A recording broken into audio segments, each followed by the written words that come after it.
poder voltar aí à residência e compartilhar um pouco de experiência com vocês sobre... Hoje o tema é sobre choque cardiogênico. Eu sei que esse tema é um tema que acho que talvez não todos os residentes aí, mas muitas pessoas já me ouviram falar. É um tema que eu gosto muito de conversar, de discutir.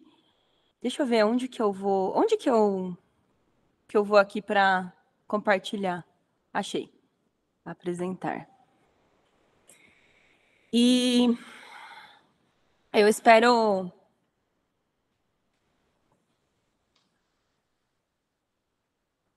É lógico que, como eu gosto muito do assunto, às vezes é meio difícil falar sobre um assunto que você gosta muito, porque você tem que achar pincelada aí de coisas importantes, né, que você considera importante. Quanto mais você estuda e mais gosta do assunto, mais coisas você tem que você acha que é importante, né? Então, você tem que acabar aí separando e priorizando. Então, a aula, como o Marcelo deixou uma aula meio aberta sobre choque cardiogênico, eu resolvi falar sobre fisiopatologia do choque cardiogênico. Essa aula, infelizmente, ela não compreende o tratamento do choque cardiogênico, porque eu tive que escolher aí sobre as coisas importantes que eu queria falar, tá bom? Bom, quem sabe, eu não tenho nenhum conflito de interesses. Meu único conflito é que realmente é um assunto que eu gosto de falar. Então, falando um pouco de choque cardiogênico, não tem como a gente não discutir primeiro sobre a microcirculação. Isso porque o sistema cardiovascular, ele serve para poder prover oxigênio para as células. Basicamente é isso que o coração faz, ele gera um fluxo, e esse fluxo, ele é um fluxo de sangue que vai para uma microcirculação, que é uma densidade de vasos muito grandes que a gente tem, desses microvasos aí, que embebem todas as células do nosso organismo com sangue para que possa prover essa troca de oxigênio e a troca de gases, na verdade, né? Então, são vasos muito, muito densos dentro dos tecidos e que tem uma superfície muito grande. Então, cerca de 180 metros quadrados, mais ou menos, é a superfície que a gente tem de troca aí dos capilares nos seres humanos. E no final, o trabalho do coração, a gente fica muito focando, né, no coração, como quando a gente fala sobre choque cardiogênico e falha cardíaca, mas o trabalho do coração nada mais é do que prover fluxo para essa microcirculação, né? E é que aí essa microcirculação, ela tem esse fluxo suficiente para poder ofertar oxigênio para todas as células. Então, ela é uma parte muito, muito importante do nosso sistema cardiovascular na hora que a gente discute sobre choque. E esse oxigênio que ele provém para as células, ele vem através do sangue. E o sangue é um tecido do nosso corpo que é muito importante para que tudo isso possa funcionar. Então, pensando em oferta de oxigênio para os tecidos, né, que é o DO2, a gente sabe que o fluxo de sangue que está circulando para essa microcirculação, ela é muito importante para prover essa oferta de oxigênio, mas a gente tem também outras variáveis que são importantíssimas para que esse oxigênio consiga chegar nas células. Uma delas é a nossa quantidade de hemoglobina no sangue. E por que isso é tão importante assim? Porque hemoglobina foi a solução da evolução para que a gente possa prover oxigênio para tantas células, né? Então, a maior parte do nosso oxigênio, ele está ligado à hemoglobina. Então, se vocês forem ver essa fórmula de oferta de oxigênio para os tecidos, o fluxo, o débito cardíaco é muito importante, mas a quantidade de hemoglobina e o quanto que elas estão saturadas de oxigênio é uma parte extremamente relevante dessa oferta de oxigênio para os tecidos, que é o conteúdo arterial de oxigênio. Uma parte muito, muito desprezível de oxigênio está dissolvido no plasma, né? Então, onde eu quero chegar? Quando você pega, por exemplo, um sangue que tem 14 de hemoglobina e 100% de saturação, a grande maior parte, 18,76 ml de oxigênio por decilitro de sangue, está ligado à hemoglobina.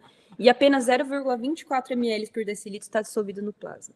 Se eu não tivesse essa hemoglobina e essa papa de hemácias tão densa que leva, de fato, o sangue ligado a essas hemácias e a hemoglobina, a gente não conseguiria prover oxigênio para os tecidos.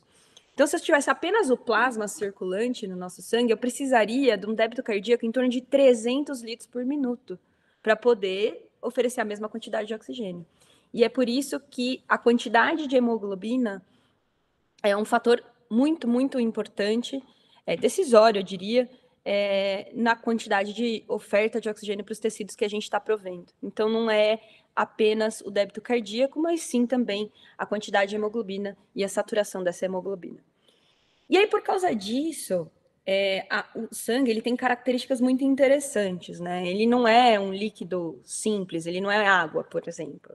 Ele por ter muita celularidade e por ser uma papa de hemácias junto com células de defesa do organismo, com um plasma rico em proteínas, existe uma interação muito grande entre essas células e essas proteínas, de forma que o comportamento do sangue é um comportamento diferente da água. Então, ele é um líquido que a gente chama de não newtoniano, e isso significa o quê? Quando você pega, por exemplo, a água e oferece um gradiente de pressão entre um lugar e outro, essa água, ela circula, ela gera um fluxo. Qualquer gradiente de pressão entre o início e o final desse percurso vai gerar fluxo sobre a água, né? O sangue não. Por causa dessa interação entre essas células e entre essas proteínas, a gente precisa de um gradiente de pressão maior para gerar um fluxo.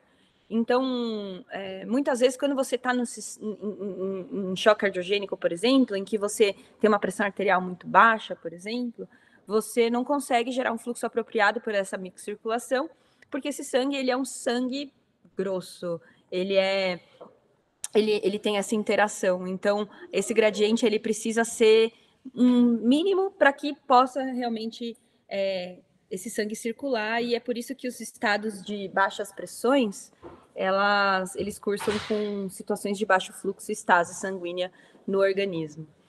E aí o que acontece, na verdade, é que o coração, o que ele faz, né? Ele é uma bomba que ele serve para gerar esse gradiente de pressão entre essa microcirculação para poder prover oxigênio para os tecidos.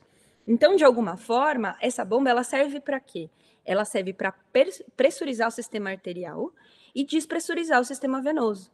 Então, o que ela faz é pôr sangue ali na artéria, pressurizando todo esse sistema arterial e tirando esse sangue todo desse sistema venoso, despressurizando, para que haja esse gradiente e esse gradiente seja suficiente para gerar um fluxo que seja um fluxo apropriado para poder prover oxigênio para esses tecidos dessa rede de capilares.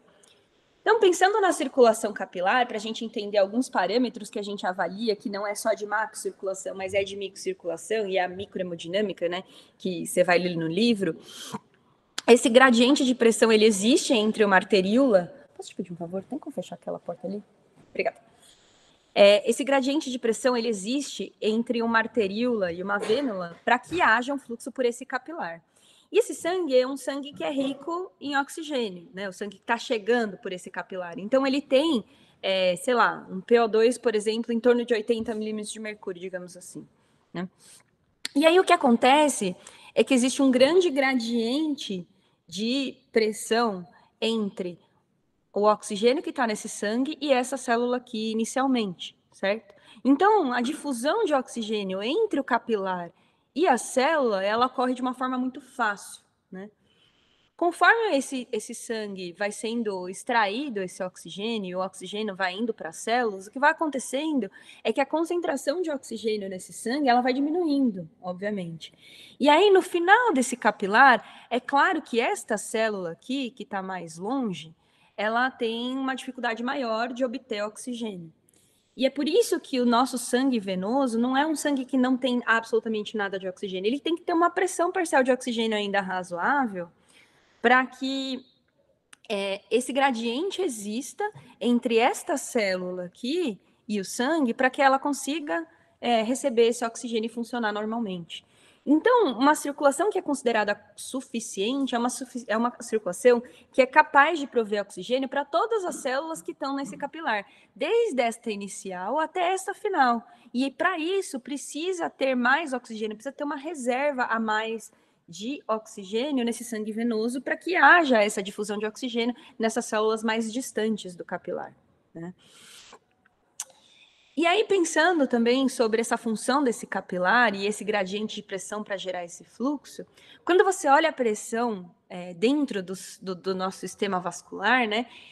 A gente sabe que a pressão na aorta é uma pressão maior, né? Porque a gente vê um vaso mais calibroso que recebe esse fluxo que vem do coração. E aí é óbvio que todos os vasos oferecem uma certa resistência a esse fluxo. Então, vasos de menor calibre, eles vão ter pressões um pouco menores, porque para o sangue chegar lá da aorta e até a artéria radial, por exemplo, esse caminho que ele percorreu ofereceu alguma resistência para esse fluxo. Portanto, as pressões vão caindo para que a pressão lá na aorta seja sempre maior do que a pressão lá no capilar e o sangue consiga chegar lá. Mas o fato é que as artérias em si, elas não oferecem grande resistência a esse fluxo. Isso provavelmente tem a ver com o calibre dessas artérias. Então, a aorta ela oferece menos resistência porque é o vaso de maior calibre. Conforme a gente vai indo para calibres menores, vai oferecendo um pouco mais de resistência, mas o fato é que os capilares são quem oferecem 90% da resistência do nosso sistema cardiovascular. Então, a pressão dentro da arteríola realmente tem que ser muito maior do que a pressão na vênula para poder gerar esse fluxo pelo capilar, porque por causa da densidade de capilares, o tanto que esse sangue se divide em outros vasos, né, por milhares de vasos, e por causa desse diâmetro muito reduzido, ele oferece muita resistência a esse fluxo, portanto, a pressão da arteríola tem que ser muito maior do que a pressão da vênula para que possa, de fato, esse sangue circular por essa rede de capilares. E quando não existe essa diferença de pressão, esse gradiente de pressão, o que a gente vê é a hipoperfusão tecidual. Então, essa hipoperfusão tecidual ela ocorre quando a pressão dentro da artéria, da arteríola, nem é tão alta, a pressão da vênula ela começa a ficar maior. E aí, o que acontece é que a gente não tem um gradiente suficiente para manter esse fluxo por essa rede de capilares. E aí, a gente vê uma densidade de capilares muito menor por hipoperfusão, e o que acontece é shunt. Então, de alguma forma, a gente tem alguns capilares muito contraídos, como a gente vê, por exemplo, nessa microscopia aqui, que a gente vê capilares contraídos, e obviamente essas células em volta desses capilares, elas não vão receber sangue de forma apropriada. E eles são contraídos para que ocorra o fluxo por outros capilares aqui, para que se priorize alguma parte ali da microcirculação.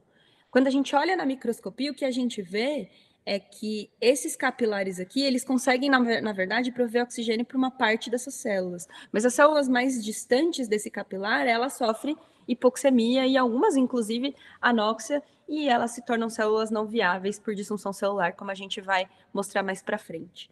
É lógico que quando a gente vê isso na pele dos pacientes, a gente vê essa redistribuição aí da rede de capilar, vendo esse livedo, né, esse mottling, que essa pele aí super mal perfundida, horrorosa, mas nem sempre a gente vê isso na pele. A gente pode ver hipoperfusão tecidual, a gente vai discutir que cada tecido tem um limiar diferente, né, para sofrer hipoxemia, e nem sempre isso está presente. Mas quando isso está presente, isso significa que, com certeza, esse paciente vai evoluir mal se a gente não reverter essa situação.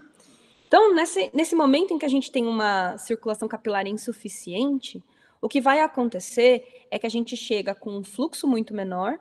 Então, ali a gente tinha lá, no exemplo inicial, 200 microlitros por minuto nesse capilar, por exemplo, que é considerado um fluxo suficiente, digamos assim, né?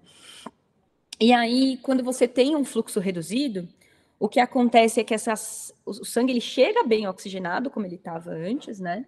Com um conteúdo de gás carbônico em torno, de 40 milímetros de mercúrio, uma PO2 em torno de 80, e aí existe um gradiente de pressão entre essa célula e esse sangue inicialmente, que é bom e ocorre uma difusão de uma forma razoável. O problema é que esse sangue ele vai passando devagar na frente dessas células. Então, o que acontece é que a gente vai gerando, a gente vai tirando mais oxigênio por cada ml de sangue. E isso a gente vai ver o que a gente determina de taxa de extração de oxigênio. De forma que quando chega lá no final do capilar, o que acontece é que a quantidade de oxigênio que a gente tem no nosso sangue venoso ela é tão baixa que ela não é capaz de prover um gradiente de pressão entre o sangue e aquela célula aqui dessa região, que a gente chama até aqui na literatura, eles chamam de esquina da morte, né? Na verdade, o que que é? Que a gente tem aqui células que elas vão sofrer mais com essa redução da oferta de oxigênio, né? Porque o sangue que está chegando lá é um sangue que já está desoxigenado. Isso porque a gente foi retirando mais oxigênio por cada ml de sangue numa situação de hipofluxo tecidual. E aí ela, obviamente, ela vai sofrer isquemia. Então, na prática, quando a gente vê uma oxigenação baixa no nosso sistema venoso e quando a gente vê também um gradiente de CO2 muito alto, nada mais é do que uma forma da gente ver esse desbalanço entre o quanto que essas células estão consumindo e o quanto que está de fato sendo ofertado para elas. Então, quando esse sangue passa muito devagar por essas células, a gente retira mais oxigênio de cada ml de sangue e a gente, por causa da respiração celular, se essas células estiverem funcionando de uma forma apropriada, a gente também vai colocar mais gás carbônico por cada ml de sangue. Por isso que a gente tem um aumento desse gradiente de gás carbônico entre o sistema arterial e o sistema venoso. A gente consegue ter uma ideia, mais ou menos, da oferta de oxigênio para os tecidos através dessa equação, que é a equação de Fick. Então, o quanto que o oxigênio, na verdade, é consumido pelas células, a gente sabe por causa do fluxo que a gente está mandando e por essa diferença do conteúdo arterial de oxigênio e o conteúdo venoso de oxigênio. Então, o quanto que foi retirado de oxigênio por essa microcirculação. Existem fórmulas, essa fórmula você pode, inicialmente a gente usava muito para calcular o débito cardíaco, tendo uma ideia aí mais ou menos de quanto que é o consumo de oxigênio no metabolismo basal dos pacientes. Mas você sabendo o débito cardíaco desse paciente, você tem uma ideia do quanto de consumo de oxigênio que esse paciente tem na microcirculação. O fato é que o oxigênio, para chegar nos tecidos, ele sofre outras influências que não é apenas essa diferença de pressão parcial de oxigênio e não é apenas o fluxo que está passando por essa rede de capilar. Então, é claro que quando a gente tem menos oxigênio, menos oferta de oxigênio no sangue arterial, ou seja, esse sangue chega mais hipoxêmico, existe um gradiente de pressão de oxigênio menor entre a célula e o vaso, e é claro que a difusão ela fica dificultada. E outra coisa que acontece no choque cardiogênico, a gente vai discutir isso também, é que o edema, e aí principalmente o edema tecidual, ele também aumenta o caminho pelo qual o oxigênio precisa percorrer para chegar a essa célula. Então, é importante entender que não é só o fluxo, não é só a quantidade de oxigênio, mas corrigir realmente a hipoxemia e corrigir a congestão tisular, ela pode facilitar a difusão de oxigênio para melhorar a função daquele tecido que já está sofrendo um fluxo inapropriado. Então, em termos práticos, eu sei que isso é bastante teórico e que na prática nem sempre as coisas funcionam exatamente dessa forma, mas é importante explicar algumas coisas que a gente utiliza de parâmetros de perfusão tecidual e de oferta de oxigênio e microcirculação. Quando existe um desbalanço entre essa oferta e o quanto que de fato eu estou consumindo, o que acontece, pensando lá naquela foto daquele capilar que eu mostrei para vocês, é que o sangue ele chega muito oxigenado e como ele está passando de uma forma muito lenta por aquele tecido, a gente vai tirar mais oxigênio de cada ml de sangue. E aí o sangue venoso que chegar ali no final do capilar, ele vai chegar mais desoxigenado. Isso é o que a gente chama de aumento da taxa de extração de oxigênio.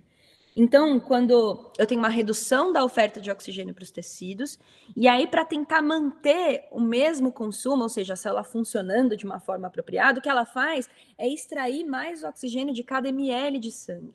E o resultado disso é uma redução da saturação venosa de oxigênio.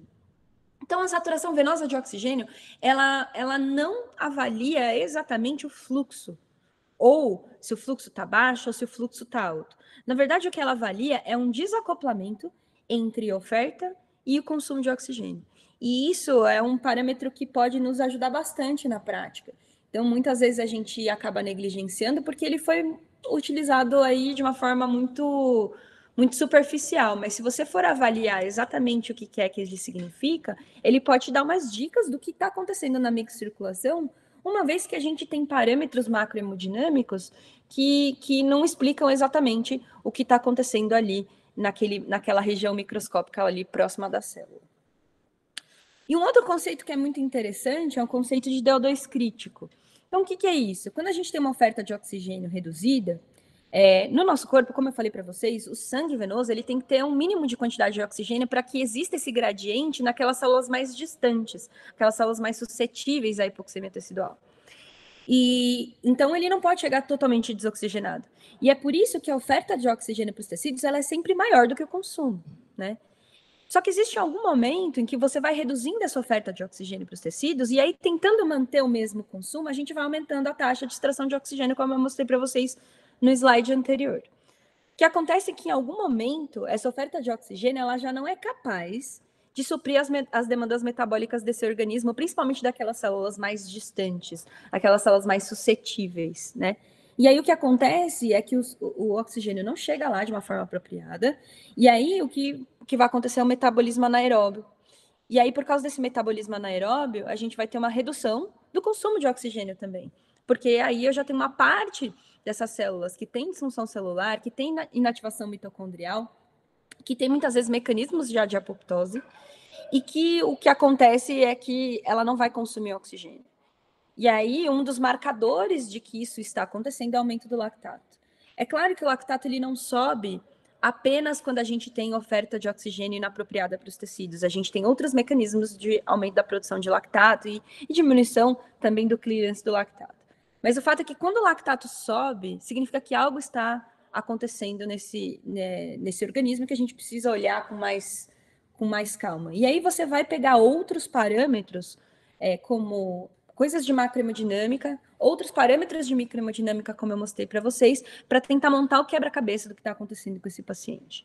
Então, na prática, o que isso significa? Significa que a gente tem um aumento da taxa de extração de oxigênio tentando manter as demandas metabólicas desse organismo. E que quando a gente chega numa oferta de oxigênio que a gente chama de crítica, o consumo de oxigênio do organismo, ele é dependente da oferta. Então, quanto menos oferta você tem, menos consumo vai ter, porque você vai ter mais células que estão sofrendo respiração anaeróbica e disfunção celular. E aí, a gente tem que tentar evitar chegar nesse ponto, obviamente, que a gente vê disfunção celular. Mas isso também não significa que os pacientes que têm uma redução da oferta de oxigênio, que você vê um aumento da taxa de extração, se ele não tiver nenhum sinal de disfunção celular, não significa que, de fato, esse paciente precisa de alguma intervenção. O problema, na verdade, é que quando a gente vê uma redução da oferta de oxigênio para os tecidos, a gente ativa uma cascata inflamatória tecidual. Então, a gente vê aí um aumento da permeabilidade capilar, a migração de leucócitos, a produção de óxido nítrico, que leva a vasodilatação. A gente vê produção de interleucinas, prostaciclinas e um monte de mediadores inflamatórios que vai ativar a cascata de coagulação, formar microtrombos na circulação, e isso é resultado de uma lesão endotelial grave.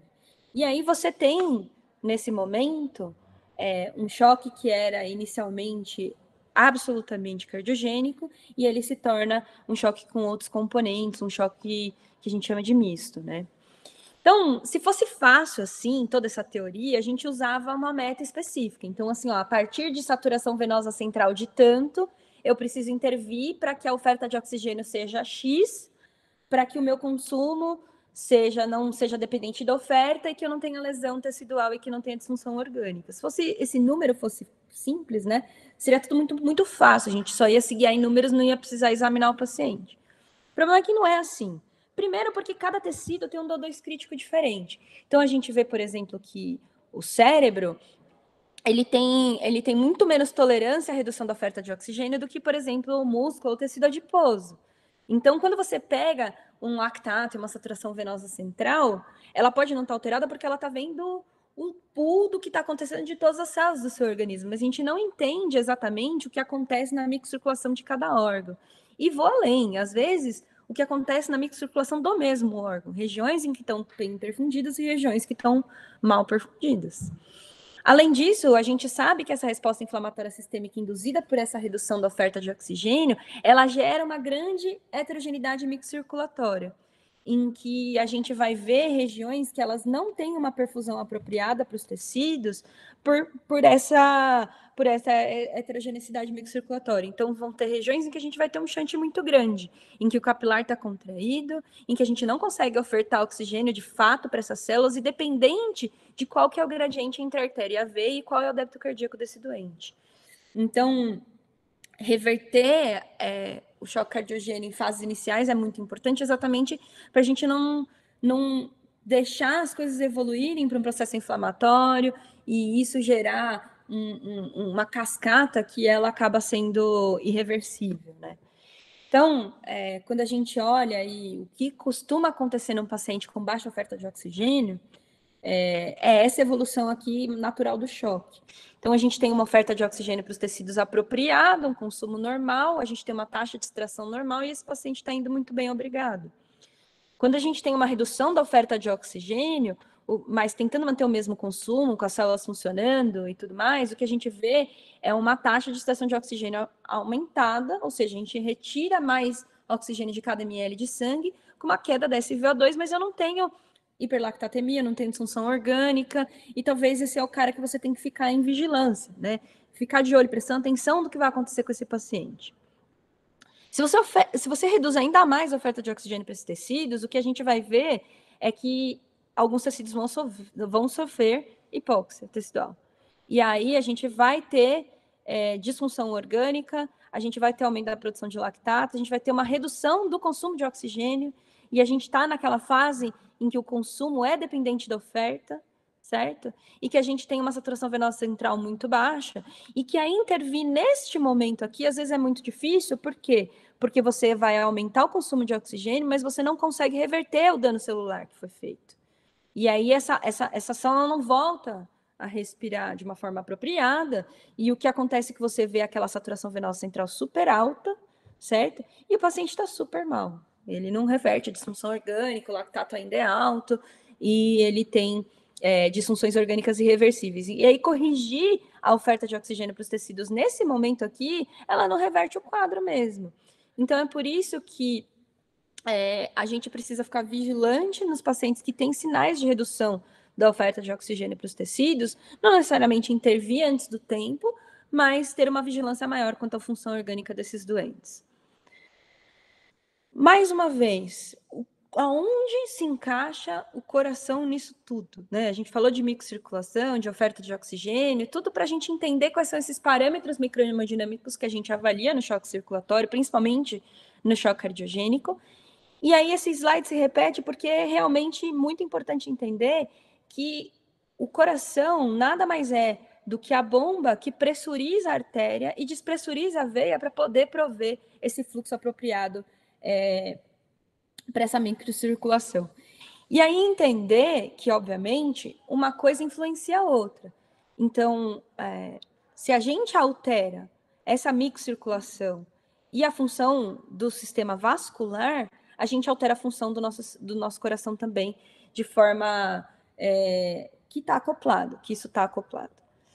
E saber que quando a gente tem um problema em que a gente tem uma despressurização aqui do sistema arterial, como, por exemplo, vai na sepse, que a gente tem uma vasoplegia muito grande, por exemplo, e aí a gente vê, por exemplo, o paciente com uma hipotensão arterial sistêmica muito grave, o que acontece na vasoplegia é que a gente tem também pressões muito baixas, por exemplo, no nosso sistema venoso. E a gente tem uma heterogeneidade aí microcirculatória importante que a gente vai ter disfunção celular, muitas vezes independente do fluxo que está passando por aqui. Mas onde eu quero chegar é o seguinte, a gente ter hipotensão não necessariamente, ela é um marcador de débito cardíaco baixo e muito menos de hipoperfusão tecidual. E quando a gente tem uma hipotensão grave, quando a gente tem uma PVC baixa, isso é menos problemático, menos importante, do que quando a gente tem uma hipotensão grave com PVC muito alta. Porque isso significa que esse gradiente de perfusão tecidual, ele é ainda mais prejudicado. E é o que acontece principalmente nos pacientes que sofrem de choque cardiogênico. Além disso, pensando em agora mais no parte do coração e menos na microcirculação, quando a gente tem uma injúria tecidual, por exemplo, um infarto, digamos assim, que talvez seja a principal etiologia de choque cardiogênico que a gente vê atualmente, né? Então a gente tem uma isquemia miocárdica, né? E aí a redução da contratilidade do ventrículo esquerdo, ela é marcada primeiro por uma redução do débito cardíaco que ele consegue ofertar, ou seja, eu diminuo a minha capacidade de pressurizar esse sistema arterial, então eu diminuo a minha pressão na aorta, por exemplo, e aí eu diminuo a pressão diastólica. E aí a minha capacidade de esvaziar essa câmara, aumentando muito a minha pressão de enchimento do ventrículo esquerdo. Então, a pressão diastólica final do VE, ela se eleva demais por N motivos. Primeiro, porque ele perde essa contratilidade, e aí perder a contratilidade significa perder sua capacidade de esvaziamento da câmara esquerda, né? E isso eleva a pressão final do ventrículo esquerdo e a pressão capilar pulmonar. E também porque a própria isquemia miocárdica, ela altera o relaxamento ventricular, dificultando ainda mais esse relaxamento, aumentando ainda mais as pressões diastólicas da câmara esquerda. No final, lembrar que a oferta de oxigênio para este tecido aqui, que é o músculo, ela depende de um fluxo coronariano. E esse fluxo coronariano é esse gradiente de pressão entre a pressão na raiz da aorta, a pressão diastólica na raiz da aorta e a pressão diastólica final da câmara esquerda. Então, se a gente olhar, por exemplo, um diagrama de sobreposição de fluxos, né, de curva de pressão, que a gente vê aqui em verde a pressão da aorta, em vermelho, aqui a pressão do ventrículo esquerdo. E aqui meio amarelinho é a pressão do ato esquerdo. Então, durante a diástole ventricular, a gente tem uma pressão diastólica aqui na raiz da aorta que é muito maior do que a pressão diastólica aqui do ventrículo esquerdo. É toda essa área aqui cinza, que é esta área que é esse gradiente de pressão que gera a perfusão coronariana. Quando a gente tem um choque cardiogênico, o que vai acontecer é que a gente tem uma redução da pressão diastólica final, com aumento da pressão, uma redução da pressão diastólica na raiz da aorta, com aumento da pressão diastólica final do ventrículo esquerdo, diminuindo muito a área de gradiente de perfusão para esse ventrículo, e isso significa o quê? Que a gente entra numa espiral descendente de um ciclo de isquemia, em que quanto mais fraco fica o coração, menor é a minha pressão diastólica na raiz da aorta, maior é a minha pressão diastólica final dentro da câmara esquerda, pior é a minha perfusão coronariana, mais fraco ele fica, e assim vai. Além disso, esse aumento da pressão diastólica final do ventrículo esquerdo, ela é transmitida, obviamente, para o ato esquerdo através dessa complacência do VE reduzida, e muitas vezes a gente tem até valvopatias mitrais que podem ter uma importância grande aí nessa fisiopatologia do aumento da pressão do ato esquerdo e da pressão capilar pulmonar. Então, às vezes a gente tem uma dilatação importante da câmara esquerda, a gente perde uma coaptação dos folhetos da válvula mitral, isso gera uma insuficiência mitral. Ou, às vezes, na isquemia, a gente tem, inclusive, complicações mecânicas, como, por exemplo, rotura de cordoalha, né, rotura do músculo papilar, ou, às vezes, até disfunção desse músculo papilar, diminuindo a mobilidade dessa válvula mitral e aumentando essa pressão do ato esquerdo, né. E aí, o que acontece é que isso se transmite para a árvore arterial pulmonar, e aí, um capilar, que é aqui, ó, tem uma grande superfície de troca com o alvéolo para que haja aí essa troca de oxigênio, e aí nessa organização, que é esse capilar fininho, com uma arquitetura preservada ali do pulmão, ele oferece baixa resistência ao fluxo do ventrículo direito para o ventrículo esquerdo. Quando a gente tem um edema pulmonar grave, secundária à disfunção ventricular esquerda, a gente obviamente vai ter extravasamento de plasma para o interstício e a gente vê também inundação do alvéolo, de forma que a gente tem o edema pulmonar grave. E esse edema pulmonar, ele obviamente, a gente vai ver uma redução dessa troca gasosa, porque a gente tem preenchimento alveolar que impede que essa troca gasosa aconteça da forma mais apropriada possível. E a gente tem aumento da resistência desses capilares por essa organização arquitetural aí que está toda prejudicada, com o aumento das pressões venocapilares. Então, a gente tem ainda a redução desse fluxo que sai do ventrículo direito em direção ao ventrículo esquerdo, com o aprisionamento de uma parte da volemia desse paciente ali nos capilares pulmonares, prejudicando ainda mais esse sistema de circulação sistêmica mesmo. E a gente vai discutir isso quando a gente vê pacientes que têm disfunção sistólica isolada do VE, disfunção biventricular, e pacientes que têm disfunção predominantemente do ventrículo direito, quanto que essa rede capilar influencia nisso, nessa circulação, e principalmente o prognóstico desses doentes, que é diferente. E aí, tudo isso a gente está falando, por quê? Porque a gente sabe que esse coração, ele precisa ter uma função cardíaca boa, né? A função do coração, ela tem que ser boa o suficiente para esvaziar essas veias e pressurizar essas artérias para que o fluxo passe por cada um desses órgãos. E aí eu queria só dizer para vocês que, assim, uma boa parte do nosso débito cardíaco, ele vai para órgãos que são muito importantes, né, na função orgânica, como, por exemplo, o cérebro, como, por exemplo, o próprio músculo cardíaco, a pele e tudo mais, mas a gente tem que prestar muita atenção em relação a esses dois ecossistemas, digamos assim, né, esses dois sistemas importantes, que é o trato gastrointestinal e o nosso sistema renal. Isso por quê? Porque eles são sistemas que sofrem muito mais com hipoperfusão tecidual quando existe um problema de redução da pressurização das artérias e o aumento das pressões venosas sistêmicas. Isso porque eles são sistemas que a gente chama de sistemas portais. Então, basicamente, o que é um sistema portal? É quando a gente tem uma artéria, de repente essa artéria vira arteríola, que vira uma rede de capilares. Essa rede de capilares, ela dá num vaso que vai formar outra rede de capilares para gerar uma veia. Então, aqui no caso do trato gastrointestinal, que é um sistema portal que todo mundo conhece muito bem, a gente tem o sistema arterial que irriga nossos intestinos, que vão ser capilares que vão irrigar a mucosa intestinal, e que isso vai gerar a veia porta, que tem que ter um gradiente de pressão para passar por uma nova rede de capilares, que são os capilares sinusoidais do fígado, para poder gerar a veia hepática e desembocar na veia cava. Então, o gradiente entre estas artérias e essas veias tem que ser ainda maior, porque a gente tem duas redes de capilares em série que vão oferecer resistência a esse fluxo. E é por isso que o hipofluxo, para esse órgão, né, para esses tecidos, que é do trato gastrointestinal, ele é um dos primeiros a gente sofrer disfunção orgânica. Na prática, o que é isso? A gente vê disfunção hepática, por exemplo, no paciente que tem uma congestão sistêmica muito grave, a gente pode ver aumento de bilirrubinas, alargamento do INR, mas antes disso, a gente vê disfunção do trato gastrointestinal mesmo. Então, a gente vê o cara que fica empachado, náusea, vômito, disfunção de trato gastrointestinal como um todo. Isso leva a uma hipoperfusão da mucosa, pode ter translocação bacteriana. Isso é um quadro que, carinhosamente, aqui no Samaritano a gente costuma chamar de cardio-barriga, mas na prática é exatamente isso que acontece. E nos adultos a gente não dá tanta importância, muitas vezes, para isso, mas para vocês terem uma ideia, faz parte das disfunções orgânicas que a gente olha para classificar a gravidade do choque cardiogênico numa criança. Se essa criança parou de comer, se essa paciente começou a vomitar, ele é um paciente que já tem sinal de disfunção orgânica clara, né? E o rim é a mesma coisa.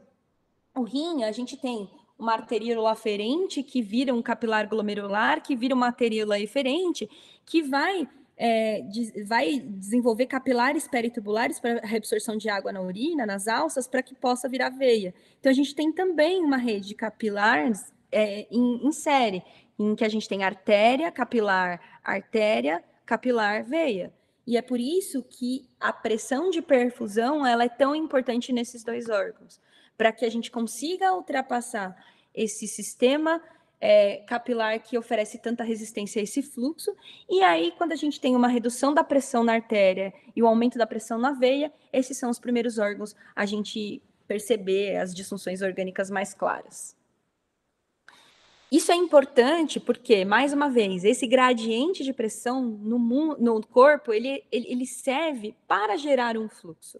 Então, é por isso que a pressão ela não é apenas a única coisa que a gente vai olhar, avaliar, porque muitas vezes, e isso é a segunda parte da aula que a gente vai discutir, quando a gente aumenta a pressão arterial através, por exemplo, de vasopressores, isso tem impacto na minha capacidade de gerar fluxo pelo coração. E aí a gente vai aumentar a pressão venosa, porque ele não está conseguindo despressurizar o sistema venoso, e muitas vezes a meu gradiente de perfusão tecidual permanece ruim. A gente consegue ter muito isso claro, que a pressão ela é muito menos importante do que o fluxo, de fato, que está passando por essa rede de capilares, quando a gente fala sobre circulação extracorpórea. E esse aqui é um estudinho muito bonito, que eles pegaram uma cobaia, que foram ratinhos, em que eles viram a perfusão tecidual da mucosa gástrica, jejunal, ileal e do fígado, através de um sensor, tá? E aí eles colocaram essa cobaia sob circulação extracorpórea e fizeram regimes diferentes de pressão e fluxo para ver o que gerava a melhor perfusão tecidual. Então, quando a cobaia estava, obviamente, com um sistema cardiovascular íntegro, ela tinha esses níveis aqui de perfusão aí da região do trato gastrointestinal. E aí, quando ela era colocada numa circulação extracorpórea, com pressão baixa e fluxo baixo, obviamente, ela tinha uma hipoperfusão tecidual muito grave. Então, você via que reduzia-se muitos níveis de perfusão desse organismo. Quando ele aumentava a pressão arterial, mas mantinha o fluxo da circulação extracorpórea baixa, ou seja, o coração não está funcionando, o coração está parado, ele está em SEC, né? E aí a pressão é alta, mas o fluxo ainda assim circulante é baixo, a gente não tem uma melhora da perfusão tecidual. E aí, quando eles adotavam estratégias diferentes, com pressões baixas e fluxo pela circulação extracorpórea alto, melhorava muito a perfusão tecidual. E aí, quando a pressão subia, ainda com fluxo alto, essa perfusão tecidual ela mantinha-se boa. Então, na prática, não é apenas olhar para a pressão para entender qual é a pressão de perfusão tecidual. É tentar entender o quanto de fluxo que esta pressão arterial, menos a pressão venosa, está conseguindo gerar nesse sistema. E muitas vezes olhar só para a pressão arterial sem olhar para a pressão venosa, a gente não consegue entender qual é o impacto no fluxo que a gente está gerando para a perfusão tecidual de fato. Então, o que importa, na verdade? É pressão ou é fluxo? E quanto que essa pressão ela pode influenciar numa fisiologia de coração batendo? Qual é o desempenho desse coração? E aí, não tem como falar isso sem falar sobre o ciclo cardíaco e a curva PV. Eu não vou gastar muito tempo falando sobre isso, mas onde eu quero chegar é que a gente precisa entender qual que é a interação do sistema cardiovascular para o desempenho desse coração. Então, aqui a gente tem uma curva do ventrículo esquerdo, em que aqui embaixo a gente tem o volume e aqui em cima a gente tem a pressão. E a gente vê que durante a fase de enchimento, os volumes vão subindo sem aumento da pressão. De repente, a gente tem uma fase que a gente chama de contração isovolumétrica, em que a pressão sobe e o volume permanece o mesmo. Depois, a gente tem uma fase em que as pressões estão altas dentro do ventrículo, mas ele vai diminuindo seu volume, que é a fase de ejeção. E aí, a gente tem o fechamento da válvula aórtica e a gente baixa as pressões dentro da câmara sem mudar seu volume, que é a fase de relaxamento isovolumétrico.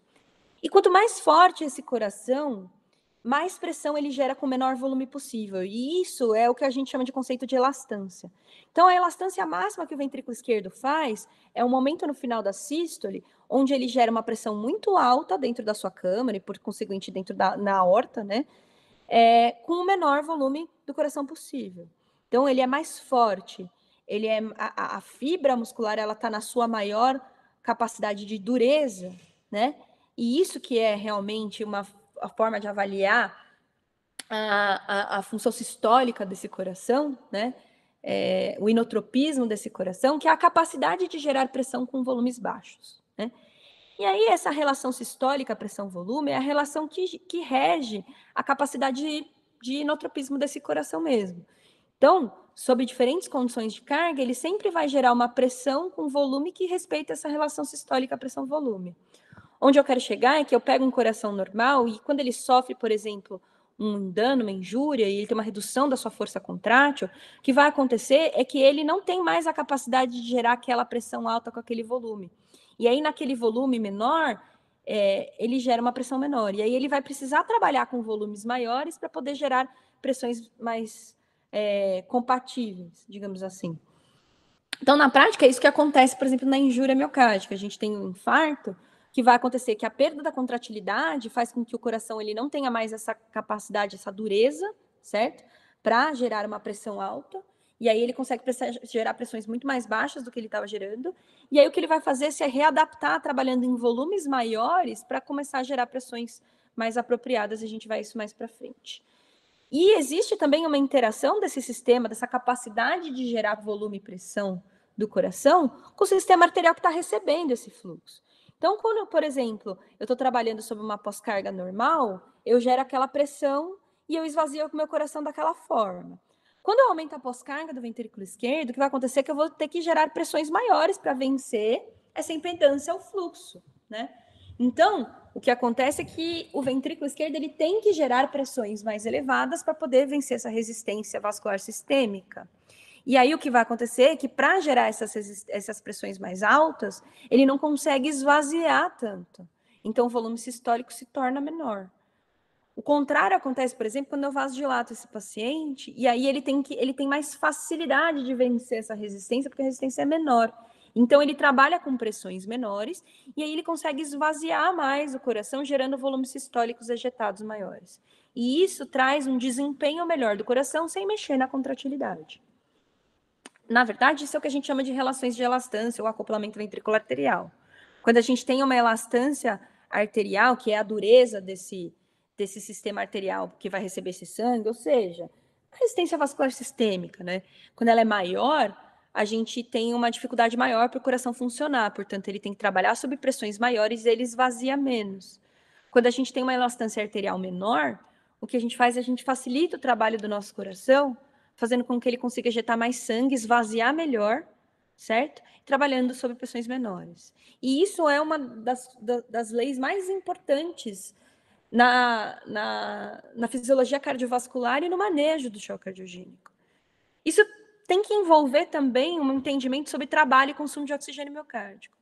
Então, o que é trabalho? Trabalho é a energia que o coração gera, de alguma forma, através da sua variação de pressão e variação de volume. Então, vocês que... Eu até brinquei aqui com os meninos quando a gente estava falando sobre isso. Vocês que estão aí passando por uma residência no meio de uma pandemia, em que os assuntos envolvem muito sobre sim, desconforto respiratório e ventilação mecânica, de certa forma, o que é o quanto de trabalho, de energia transmitida para os pulmões que a gente faz através do ventilador ou mechanical power. Nada mais é do que uma forma da gente medir a variação de pressão e a variação de volume que sofre o nosso pulmão. É a mesma coisa, só que aqui o pulmão ele faz isso de uma forma passiva, através de uma máquina que está jogando esse fluxo, né, e esse volume, e com pressões, pressurizando essa via aérea, e o ventrículo não, o ventrículo ele faz isso de uma forma ativa. Então, ele gera volumes, né? Ele elimina volume, ele ejeta volume e de alguma forma ele recebe o volume do sistema venoso, né? Ele varia seu volume e ele varia a pressão dentro da câmara esquerda de uma forma bastante ativa, né? Com gasto energético importante. E esse gasto energético, ele não é apenas o quanto que ele variou de pressão e o quanto que ele variou de volume. Ele tem alguma energia que a gente chama de energia potencial, que faz parte do consumo de oxigênio miocárdico, mas que de fato ela não gerou um trabalho, ela não gerou uma energia hidráulica transmitida para esse sistema arterial. Então, o trabalho sistólico é essa área sobre a curva PV, que é a variação de pressão que o ventrículo experimenta, com a variação de volume que ele consegue de fato ejetar e encher, né? Isso é a energia que o ventrículo cria e passa para o sangue, que vai transmitir isso para o nosso sistema arterial, através de uma energia hidráulica. E essa parte aqui da curva PV é chamada de energia potencial, que isso é uma parte que é consumida pelo miocárdio durante um batimento para começar a gerar trabalho. Ou seja, é uma energia potencial que ela não gera energia, ela é uma energia que é desperdiçada de alguma forma nesse ciclo cardíaco para começar a gerar trabalho. Quando a gente tem um acoplamento habitual aí entre a elastância ventricular e a elastância arterial, a gente gera um trabalho sistólico razoável, com uma energia potencial aqui desperdiçada mínima, digamos assim, baixa, com consumo de oxigênio miocárdico normal por batimento. Quando eu aumento a pós-carga do ventrículo esquerdo, o que acontece é que eu tenho que trabalhar sob pressões maiores, né? Para isso, eu gero volumes sistólicos menores, e isso faz com que eu desperdice mais energia, aumentando o meu consumo de oxigênio miocárdico. O trabalho que eu gero, ele pode ser nem tão diferente, porque eu estou gerando volumes menores, mas eu posso gerar pressões maiores. Mas, para isso, eu desgasto mais meu coração, digamos que ele consome mais energia, e essa energia consumida, ela não está sendo transmitida para o nosso sistema arterial de uma forma de energia hidráulica. Portanto, a gente tem mais energia desperdiçada com o aumento do consumo de oxigênio miocárdico por batimento. Quando eu reduzo a pós-carga do ventrículo esquerdo, eu melhoro o desempenho do meu coração de forma que eu aumento o volume sistólico ejetado, certo? Às custas de pressões menores. E isso faz com que o meu desempenho seja melhor, por quê? Porque para isso, como eu tenho que trabalhar com pressões menores e eu consigo esvaziar mais meu coração, eu gasto menos energia para começar a gerar trabalho. Portanto, o consumo de oxigênio miocárdico por batimento é menor, gerando um trabalho sistólico aproveitado bom, com menor energia potencial desperdiçada. Isso são formas de medir o desempenho desse acoplamento ventricular arterial e o desempenho do nosso coração.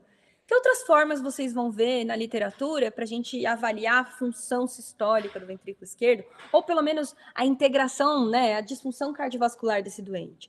Através, por exemplo, do Cardiac Power Output, ou Cardiac Power Index, que é uma das formas mais faladas hoje em dia na literatura, no choque cardiogênico, porque ela é talvez o índice que tem maior correlação com mortalidade no choque cardiogênico. O que é isso? A gente multiplica, de alguma forma, a pressão arterial média gerada por essa bomba, né? Então, o quanto que eu consegui gerar de pressão, quanto que eu pressurizei esse sistema arterial, né, através do meu coração, vezes o fluxo que eu estou gerando. Então, se eu tenho um débito cardíaco, um índice cardíaco baixo, mas a minha pressão é alta, minha disfunção cardiovascular é menos grave do que aquele paciente que tem um índice cardíaco baixo com pressão baixa.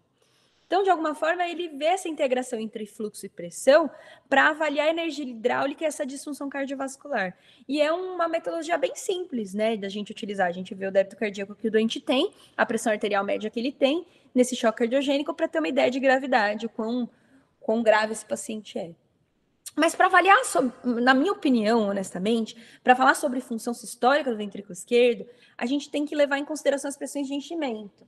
Então, por exemplo, né, digamos que eu tenho, por exemplo, um paciente mais C perfil L, por exemplo, que é aquele paciente que, por exemplo, não tem pré-carga suficiente, tomou muito diurético, ficou mais hipovolêmico, ele tem um volume sistólico reduzido, com uma pressão arterial média baixa, certo? Mas o coração dele não é tão ruim, ele tem um problema de pré-carga, então a pressão de oclusão dele é baixa. O problema mesmo é quando a gente vê aquele paciente C perfil C, que é aquele paciente que não consegue gerar fluxo, é a falência de bomba mesmo. É aquele cara que não consegue gerar fluxo, e aí porque ele não consegue gerar fluxo, as pressões sistêmicas são baixas, mas isso às custas de elevadas pressões de enchimento. Ou seja, o coração, ele está falido, ele vai dilatando.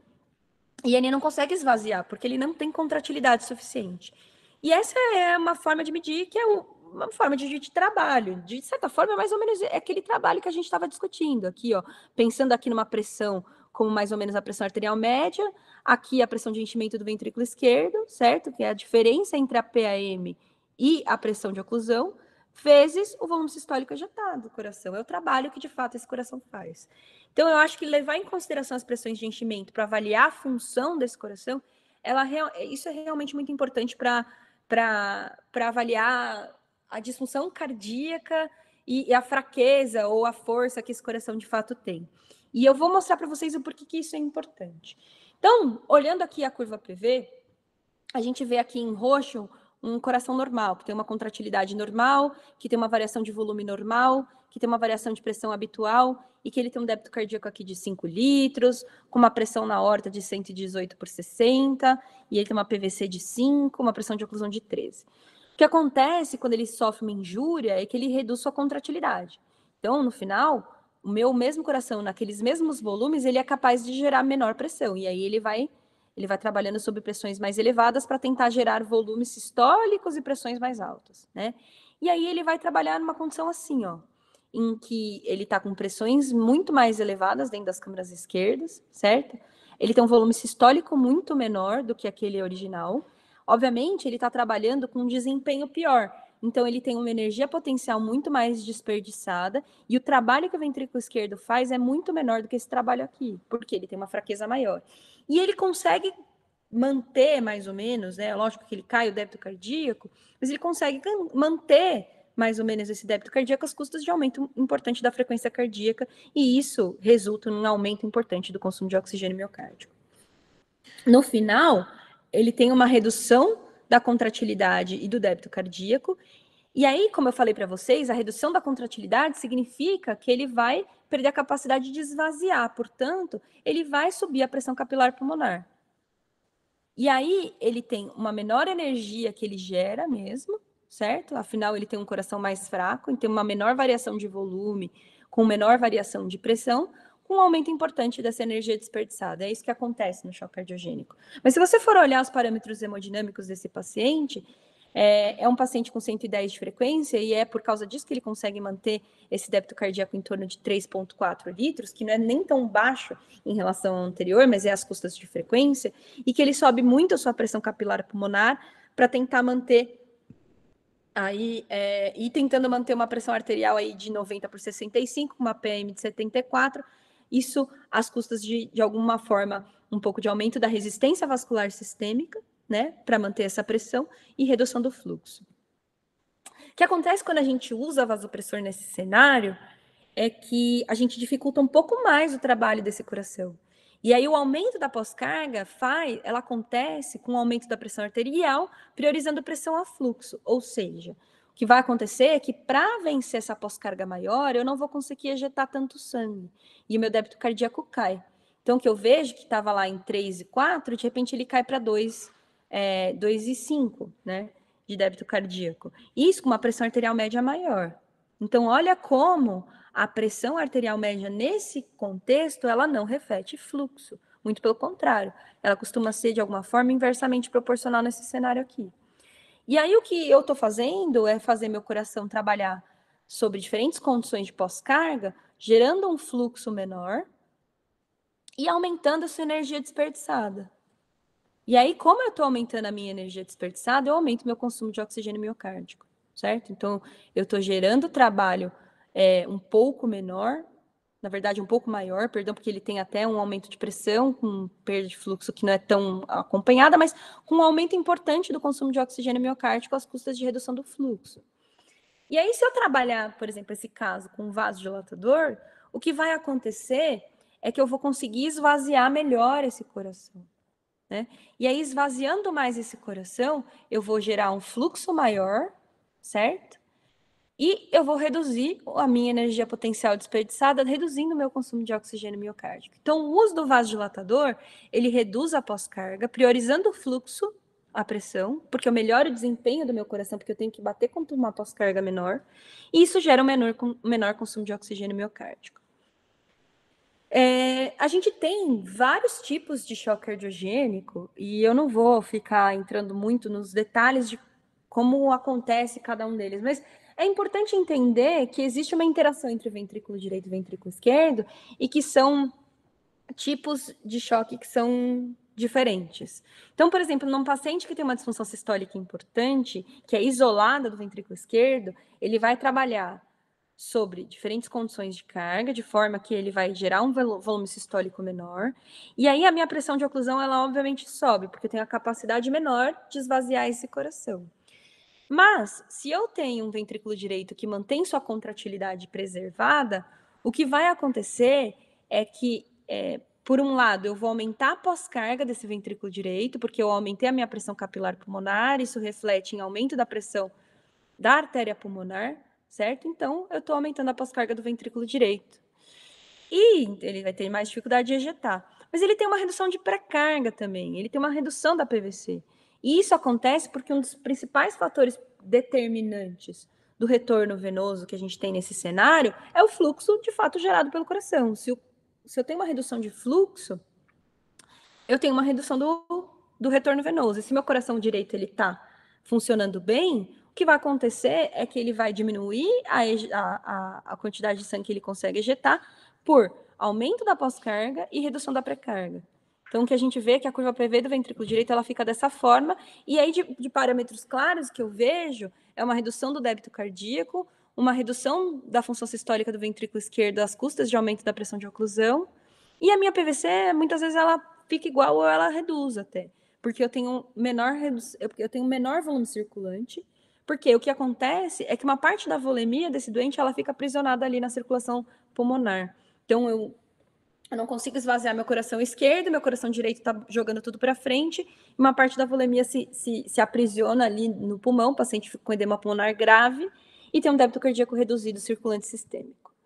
Quando a gente tem uma disfunção biventricular, que a maior parte das vezes é isso que acontece, a gente tem esse aumento da pressão de enchimento do VE, as custas do aumento da pressão capilar pulmonar, né? Porque ele não consegue esvaziar. Eu aumento a pós-carga do ventrículo direito, porque eu aumento a pressão pulmonar. Mas pelo desempenho pior do ventrículo direito também, ó, e redução da sua contratilidade, o que eu espero é que a minha PVC suba também, né? Então, eu tenho um débito cardíaco reduzido por uma disfunção biventricular. Então, eu vou ter aumento da pressão capilar e vou ter aumento da PVC. Então, a PVC nada mais é, assim como a pressão de oclusão, ela é uma forma de avaliar a função sistólica do ventrículo esquerdo, a PVC ela é uma forma de avaliar a função sistólica do ventrículo direito. E quando a gente tem uma disfunção de VD isolada com VE normal, o que a gente vai ver na prática é um aumento importante dessa PVC, porque o ventrículo direito que não está conseguindo jogar sangue para frente, então as pressões de enchimento dele vai se elevando, né? Porque ele não consegue esvaziar. E um débito cardíaco é menor, né? Porque ele não tem contratilidade.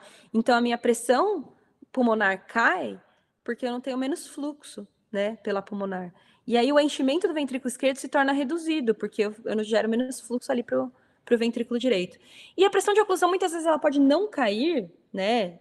Ela sobe pouco ou às vezes até cai, porque o enchimento do VE é menor, mas ela pode subir um pouco porque existe uma relação entre o VD e o VE que reduz a complacência do ventrículo esquerdo quando a gente tem dilatação do VD. Então, de alguma forma, essa pressão de oclusão ela pode se tornar mais ou menos estável, né? Mas o fato é que a gente tem uma redução do volume diastólico final do ventrículo esquerdo, porque ele não enche, porque o ventrículo direito começa a dilatar e acumular todo o sangue ali nas câmaras direitas. Isso é importante por quê? Porque isso tem impacto não só em condução do caso, óbvio. Então, um paciente que tem disfunção de VD isolado, ou disfunção biventricular, ou disfunção esquerda, talvez o tratamento, a abordagem seja diferente, mas isso tem impacto em mortalidade também. Esse aqui é um estudo interessante que eles pegaram retrospectivamente, analisaram os casos de choque cardiogênico em vários serviços americanos e eles classificaram esses casos quanto um perfil de congestão. Então, eles pegavam aqui e viam em que situação esse paciente estava em relação à pressão de oclusão e à pressão do átrio direito. Então, quando o paciente tinha um ventrículo esquerdo isolado, ele tinha um aumento da pressão de oclusão e a PVC era baixa. Quando era um paciente que tinha uma disfunção de VD isolada, ele tinha aumento da PVC com pressão de oclusão baixa. E quando ele tinha um acometimento biventricular, ele tinha aumento dessas duas pressões. E aí o que ele viu é que a maior parte dos casos era acometimento biventricular, cerca de 50% dos choques cardiogênicos eram de acometimento biventricular, e aí mais 25%, um quarto disso, era de disfunção ventricular esquerda isolada. Tá? E aí, uma pequena parte de disfunção direita isolada e alguns pacientes, eles tinham disfunção sistólica biventricular, mas eles estavam considerados, digamos, euvolêmicos, com pressões baixas, né? E aí, olha só que interessante, existe uma associação clara de maior mortalidade, seja por infarto agudo, seja por disfunção sistólica por insuficiência cardíaca descompensada, em pacientes que têm disfunção biventricular ou acometimento do ventrículo direito, isolado. Ou seja, pacientes que têm a PVC elevada. Então, um choque cardiogênico com PVC alta, que é o que eu falei para vocês lá no meio da aula, ele está associado com maior mortalidade, né? Então, isso provavelmente porque a gente vê uma redução ainda maior da pressão de perfusão tecidual por aumento das pressões venosas sistêmicas. E esse é um outro estudo que viu uma análise retrospectiva de vários pacientes com choque cardiogênico num pool aí de pacientes também em vários serviços americanos, publicado lá no ano passado, que eles viram o que acontecia, qual era o desfecho desses pacientes de choque cardiogênico, de acordo com a monitorização hemodinâmica que eles tinham. Então, esse aqui eram os pacientes que não tinham nenhum tipo de monitorização hemodinâmica nos serviços. No choque cardiogênico, só 18% não tinham monitorização hemodinâmica. Aí, 40% dos pacientes tinham monitorização hemodinâmica invasiva com catéter de artéria pulmonar. E 42% dos pacientes tinham um perfil hemodinâmico que eles chamam de completo, que ele tinha pressão pulmonar, pressão capilar pulmonar, saturação da artéria pulmonar e, principalmente, pressão do átrio direito. E o que eles viram? Que quanto mais informações vocês tinham, menor era a mortalidade desses pacientes, inclusive quando eles eram, de alguma forma, quando você separava eles por gravidade. Então, por exemplo, aqui eram pacientes que tinham estágio D e aqui estágio E do choque cardiogênico, que eu vou falar nos próximos slides. Então, os pacientes mais graves, mesmo os pacientes mais graves, eram pacientes que tinham bastante impacto em mortalidade quando você tinha mais informações em relação às pressões de enchimento do VE e do VD. Então, no choque cardiogênico, mais informações hemodinâmicas estão associadas a melhores desfechos, principalmente quando você fala que você incluiu a PVC como um parâmetro que você vai olhar. Então, só para mostrar para vocês, classificação de Intermax, essa é a classificação mais comum que a gente usa no choque cardiogênico. O que a gente usa principalmente é estágio 3, 2 e 1, né? 3 é o paciente que está estável nos dinotrópicos, 2 é o paciente que está piorando a despeito de dinotrópicos, e esse cara é o cara que está piorando a função renal, é piorando a função hepática, não parou de comer, mas é o cara que ainda não precisa de vasopressor. E o paciente 1 é o paciente que a gente chama de crash and burn, que é o cara que começa a piorar e que você tem que desligar o NIPID e ligar a nora. Esse é o cara que você tem horas para decidir sobre o implante de um suporte mecânico para tentar reverter essa disfunção orgânica. A gente tem uma outra classificação comum, que é mais nova, que é chamada de SCAI, que é os estágios do choque cardiogênico. Eu não vou entrar muito no detalhe, mas é entender que você tem o paciente que está no risco, o paciente que tem começo da elevação das pressões de enchimento, mas ainda o débito cardíaco é bom. De repente, ele tem um choque cardiogênico clássico, que é o cara que já tem aumento das pressões de enchimento, o débito cardíaco é baixo, e ele começa a ver aumento ele começa a ter disfunção orgânica, então ele piora a função renal, aumento do lactato e tudo mais. Tem o D, que é o cara que começa a deteriorar mesmo com suporte vasopressor e inotrópico. Então, é o cara que tem disfunção orgânica, débito cardíaco baixo, e você está associando vasopressor ou está dando suporte mecânico extracorpóreo. E tem o E, que é o cara preparada, que é o lactato acima de 5 milimol, que tem uma acidose metabólica grave, que você não consegue pegar pressão sistólica, ou ele está tendo arritmia ventricular grave. No final, o que eu queria dizer para vocês, esse é o nosso penúltimo slide, é que o manejo do choque cardiogênico, e a gente não vai entrar muito nessa questão de condutas, e a gente estava falando muito mais sobre fisiologia, mas ele não dá para você manejar olhando apenas a parte de macrocirculação, e muito menos olhar só apenas a pressão arterial. Então, a PVC, ela é um grande parâmetro no choque cardiogênico. Você, obviamente, tem que olhar a pressão arterial, mas tentar entender qual que é a influência dessa pressão arterial no débito cardíaco desse doente para pensar em acoplamento ventricular arterial, olhar para a oferta de oxigênio para os tecidos, olhar para HB, para a saturação desse doente e ver marcadores de perfusão tecidual, como saturação venosa central, saturação venosa mista, lactato, o tempo de enchimento capilar, Mottling, o ritmo de diurese desses doentes. De forma que você tem que entender que, no final, é um balanço entre oferta e consumo, coisas que podem reduzir a oferta, que não é apenas o débito cardíaco baixo, é hipovolemia, é anemia grave, é pacientes que têm disfunção respiratória grave e que têm saturação arterial de oxigênio baixa. E o consumo de oxigênio ele pode ser aumentado por dor, agitação, febre, principalmente disfunção respiratória, com um cara com desconforto respiratório e taquipneia. E aí, para equilibrar essas coisas aqui, a gente tem muitas coisas que a gente pode fazer. E muitas coisas que a gente tem que olhar, como, por exemplo, saturação venosa, perfusão orgânica, lactato, função orgânica, microcirculação, e entender que a oferta e o consumo podem ser otimizados através de sedação, analgesia, resfriamento, ventilação mecânica, esse consumo de oxigênio, e as coisas que a gente pode pensar na oferta, em transfusão, em melhorar o suporte de oxigênio, fluidoterapia, inotrópico, vasopressor e suporte mecânico. Então, no final, o que eu queria dizer para vocês é que a função cardíaca no sistema cardiovascular é gerar gradiente de pressão entre artérias e veias para gerar perfusão para os tecidos. Esse fluxo gerado leva oxigênio para as células através da oferta de oxigênio para os tecidos. Os parâmetros de microhemodinâmica complementam a avaliação macroexame físico. A pressão arterial sistêmica isoladamente não se correlaciona com fluxo e muito menos com perfusão, principalmente quando você está falando sobre choque cardiogênico. A associação entre pressão arterial baixa, PVC alto e débito cardíaco baixo traz hiperfusão tecidual grave, em especial para esses sistemas portais, como, por exemplo, o trato gastrointestinal e os rins. Na ressuscitação do choque cardiogênico, a gente tem que priorizar fluxo à pressão. Então, muitas vezes a gente vai ter que tolerar pressões arteriais menores para gerar fluxos maiores e ver se isso consegue esvaziar melhor meu coração, diminuindo as pressões venosas sistêmicas e compensando o fluxo dessa forma. E a monitorização invasiva, ela pode ajudar no manejo de choque cardiogênico, principalmente aqueles refratários às medidas iniciais. E se eu posso dizer para vocês que, além do débito cardíaco, que talvez seja uma informação muito importante no manejo do choque cardiogênico, as pressões venosas sistêmicas, a PVC, é talvez um dos parâmetros que mais me importa na avaliação do choque cardiogênico. Era isso que eu tinha para falar.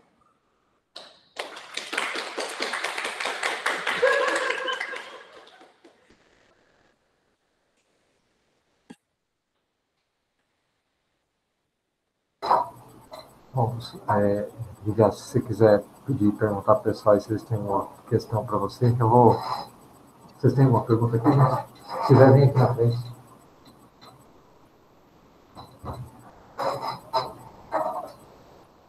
Alguém quer perguntar alguma coisa? Todo mundo está preparado? Ah, gente, ninguém tem nenhuma dúvida. Curiosidade. Às vezes, olha, eu odeio quando ninguém tem dúvida. Ou todo mundo entendeu tudo ou ninguém entendeu nada. Boa. André, vem aqui salvar a gente. O André tem uma dúvida. Vem aqui perto.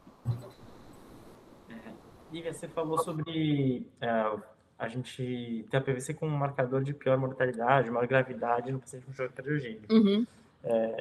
Eu não cheguei a ver o artigo em si, tá? Não sei como eles classificaram, mas será que talvez esses pacientes que não têm uma PVC elevada, eles talvez não estivessem num choque cardiogênico de fato? Não. Como é que eles classificaram o choque cardiogênico? Eles classificaram o choque cardiogênico através de disfunções orgânicas com débito cardíaco baixo. Okay. Como eu mostrei para vocês, ó, eu vou voltar aqui à apresentação, que talvez não tenha ficado muito claro isso aqui. Eu passei foram muitas informações e talvez tenha passado despercebido isso aqui.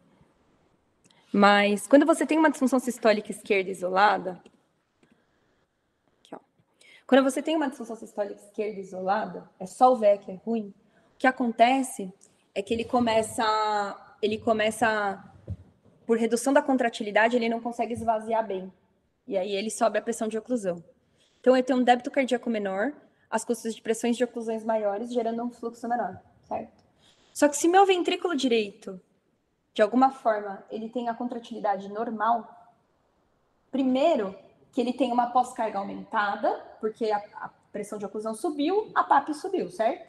Beleza.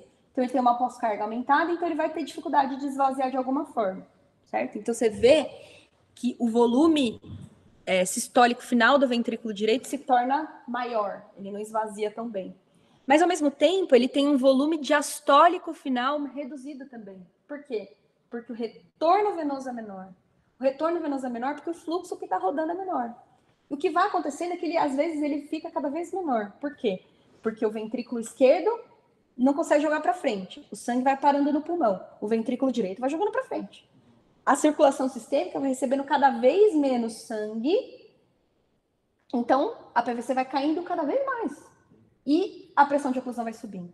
Então, o que a gente vê nesse choque cardiogênico por disfunção de ventrículo esquerdo isolada, muitas vezes, é um doente que, pelo menos inicialmente, ele tem uma congestão pulmonar muito grave, com débito cardíaco baixo, mas ele está mandando sangue para frente através do ventrículo direito e a PVC cai. E aí esse cara é o cara que morre menos do que aquele cara que não tem um acoplamento entre a função ventricular direita e essa pós-carga aumentada por causa da disfunção de VE. Esse cara que não tolera esse aumento da PAP, e aí ele tem já uma disfunção sistólica do ventrículo direito também, o que acontece é que ele não consegue vencer essa pós-carga, o sangue vai se acumulando dentro das câmaras direitas e ele leva ao aumento da PVC. Então, na verdade, o que ele está dizendo nesse artigo, e que faz sentido do ponto de vista fisiopatológico, né, do choque cardiogênico, aqueles pacientes que têm o ventrículo direito pior, certo? Que tem acometimento da função contrátil do ventrículo direito, seja porque tem um infarto com acometimento de VD, ou seja porque o infarto de VD é tão grave que compromete a função sistólica do ventrículo direito também. Esses caras são os que morrem mais. Eles morrem mais porque, além do débito cardíaco baixo, pressurizando ali a aorta mal, ele não despressuriza as veias. E isso gera um gradiente de perfusão tecidual pior. Você entendeu? Não é todo choque cardiogênico que vai ter PVC alto. Isso é muito importante vocês saberem. Porque depende muito do quê? Da função do VD. Se o VD tiver um VD ainda bom, digamos assim, ele consegue e ainda despressurizando esse sistema venoso, e a perfusão ela não é tão ruim quanto o paciente que o VD é ruim e que toda essa circulação para mesmo, né? E isso tem importância principalmente nos pacientes que são colocados em circulação extracorpórea e pensando como suporte mecânico, né? Pensando em ECMO mesmo. Porque o que acontece na ECMO é que absolutamente a gente aumenta a pós-carga do ventrículo esquerdo, né? Eu estou jogando sangue ali na horta, eu tenho dificuldade do meu ventrículo de abrir a válvula aórtica, e aí ele vai aumentando as pressões diastólicas das câmaras esquerdas. O que acontece com a PVC desses doentes, em geral? Ela é alta ou ela é baixa? Ela é baixa, certo? Por quê? Porque como eu estou drenando sangue de dentro da câmara direita, de alguma forma eu estou esvaziando esse coração, certo? Então, esse coração, ele fica descomprimido. A minha PVC, ela não sobe de uma forma significativa. E o que vai acontecendo é que uma parte da volemia vai se acumulando dentro do pulmão. E aí eu já não consigo gerar fluxo, porque a minha PVC cai tanto, porque o meu retorno venoso vai se tornando cada vez menor, entendeu? Porque a volemia vai parando no pulmão. E aí a parte sistêmica, ela já não tem fluxo circulante. E aí esses casos aí são os casos mais dramáticos de você conduzir, porque você não consegue gerar fluxo através da máquina, porque tá tudo parado no pulmão. E o que você precisa fazer é descomprimir o ventrículo esquerdo.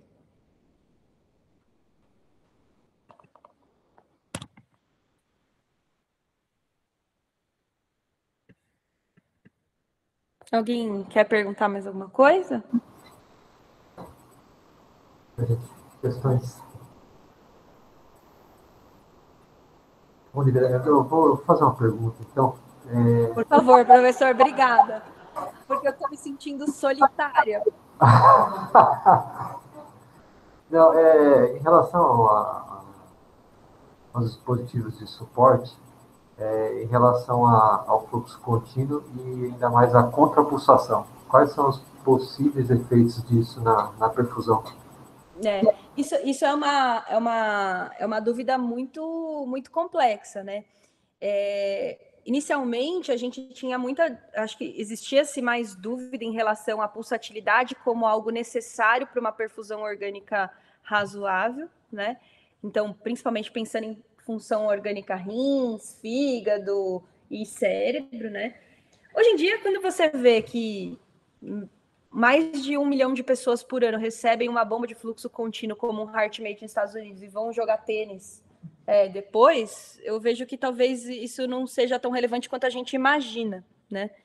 É claro que alguma coisa com certeza tem impacto, porque essa pulsatilidade ela parece fazer muito sentido no momento em que você pensa sobre perfusão orgânica.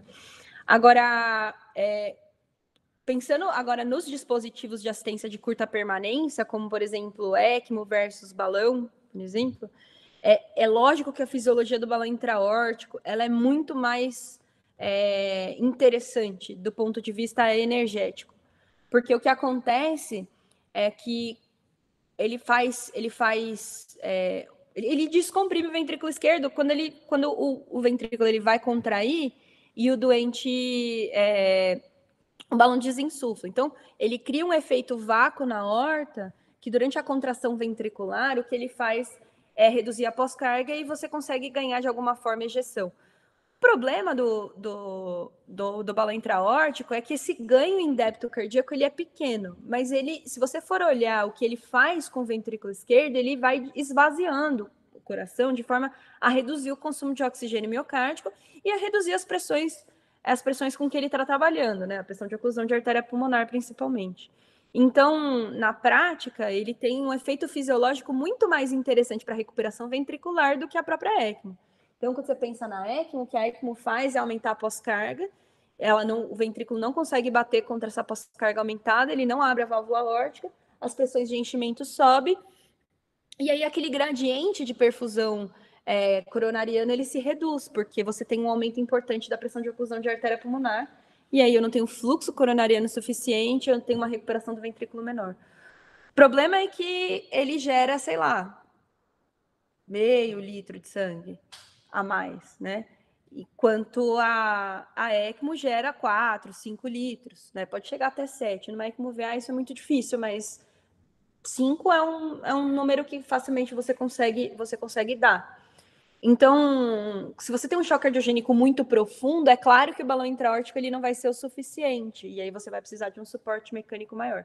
Mas você tem, por exemplo, outros dispositivos de assistência, como, por exemplo, o Impella, que é capaz de descomprimir de uma forma bastante significativa o ventrículo esquerdo. Porque, por ser uma bomba centrífuga, por ser uma bomba axial, que puxa o sangue de dentro do ventrículo e joga na aorta, a pressão de dentro do VE é sempre baixa. E é um fluxo contínuo, normalmente ela desacopla, né, o coração. Só que ele dá um suporte só das câmaras esquerdas, não tem suporte biventricular, não tem oxigenação. E aí, nos cenários em que o doente é mais grave, talvez ele também não seja realmente suficiente. Então, assim, eu acho que ainda existe muita coisa para vir sobre suporte mecânico extracorpóreo, porque a gente ainda não tem uma solução boa. A verdade é essa, assim, não existe ainda uma solução boa do ponto de vista de engenharia para um suporte mecânico que consiga prover fluxo, pressurizar a artéria, despressurizar a veia e despressurizar as câmaras esquerdas, diminuindo a congestão pulmonar e diminuindo a isquemia miocárdica mesmo, né? A gente ainda não tem um suporte que oferece tudo isso de uma forma bastante robusta como a ECMO faz, né? Talvez a associação de dispositivos seja o caminho que a gente tem visto na prática o mundo seguir mais. Então, colocar ECMO com outro dispositivo, seja o Impella, seja um vente de ventrículo esquerdo. Ou talvez novas tecnologias mesmo. Então, coisas que estão se estudando e que deve vir aí pela frente se isso tiver resultados interessantes. ECMO pulsátil delas. Então, que o fluxo aconteça apenas na diástole e se interrompa na sístole. Parece ser algo bastante interessante, porque parece que fisiologicamente talvez ela faça muito mais sentido. Não vejo a hora disso de fato acontecer, né? E outras coisas relacionadas realmente à pulsatilidade, porque o fluxo contínuo ele tem esse problema de, ao você prover um fluxo contínuo no sistema arterial, você não tem como não aumentar a pós-carga do ventrículo esquerdo. E esse que é a grande situação.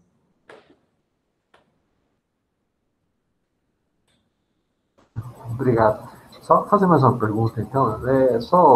Acho que faz um pouco aí de uma intersecção com suporte, mas acho que cabe bastante fisiologia barra fisiopatologia. Tem alguma forma de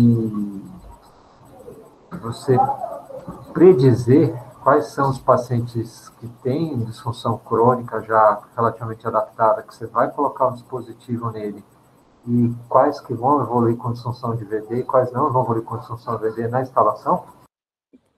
Tem parâmetros óbvios. Você está falando de suporte mecânico de ventrículo esquerdo, né? Exatamente. Tem parâmetros óbvios, né? Que são contraindicações absolutas, como, por exemplo, qualquer coisa que está relacionada à disfunção de ventrículo direito. Tipo, tem um eco que tem uma disfunção grave do VD, o cara tem uma PVC muito elevada. Esse doente é o doente que provavelmente não vai tolerar o dispositivo de assistência esquerda. E essa função do ventrículo direito, ela piora muito porque você aumenta o retorno venoso para o ventrículo direito, certo? Porque você gerou mais fluxo, portanto, você está aumentando esse retorno venoso, e porque existe uma grande interação entre a função contrátil do VE e do VD. E o VD, para bater, ele depende muito da contratilidade do ventrículo esquerdo. Quando o ventrículo esquerdo para de bater, e isso acontece num suporte mecânico, né, num VED esquerdo, ele perde a sua capacidade de variar pressão dentro da câmara, né? Então, é por isso que muitos deles entram em falência. Assim, tem alguns parâmetros preditores e talvez um dos parâmetros mais falados na literatura é o índice de pulsatilidade da artéria pulmonar. O índice de pulsatilidade da artéria pulmonar talvez seja um dos parâmetros mais interessantes que a gente pode ver, assim, porque ele consegue avaliar a função do ventrículo esquerdo ou do ventrículo direito através da pressão de pulso que ele gera na pulmonar, certo? Que isso é diretamente proporcional ao volume sistólico, dividido pela PVC, né? Que no final é um grande marcador aí da função do ventrículo direito. Quando ela é baixa, provavelmente é porque a função está um pouco melhor. Aqueles que têm PVC muito alta e pulsatilidade na pulmonar muito baixa, mostram que ele tem um ventrículo direito ruim, né? Mas muito tem a ver, Marcelo, com o manejo do fluxo também. Então, se você pega, por exemplo, isso serve inclusive para ECMO também, não só para VADs esquerdos. Quando você pega, por exemplo, um paciente que tem um ventrículo direito limítrofe, se você deixar ele num VAD esquerdo com fluxo baixo, tentando manter de alguma forma a contratilidade do ventrículo esquerdo, de forma que este fluxo que é provido pelo VAD, mais o débito cardíaco nativo seja suficiente para perfundir os órgãos dele, você de alguma forma consegue manter a função do ventrículo direito razoavelmente boa. E com débito cardíaco menor, você também não tem uma PVC tão elevada, assim, entendeu? Então, isso acontece na ECMO também. Então, quando você pega pacientes que têm uma disfunção grave do ventrículo esquerdo, esse problema de descompressão do VE, ele se torna ainda mais grave quanto maior fluxo que você usa. Então, se você permitir utilizar fluxos mais baixos, tentando um débito cardíaco nativo ainda um pouquinho maior, isso tem um retorno venoso menor para o ventrículo direito, certo? Isso faz com que a PVC suba menos e que ele consiga ter algum grau de contratilidade e jogar o fluxo para cima. Então, muitas vezes também é manejo de fluxo.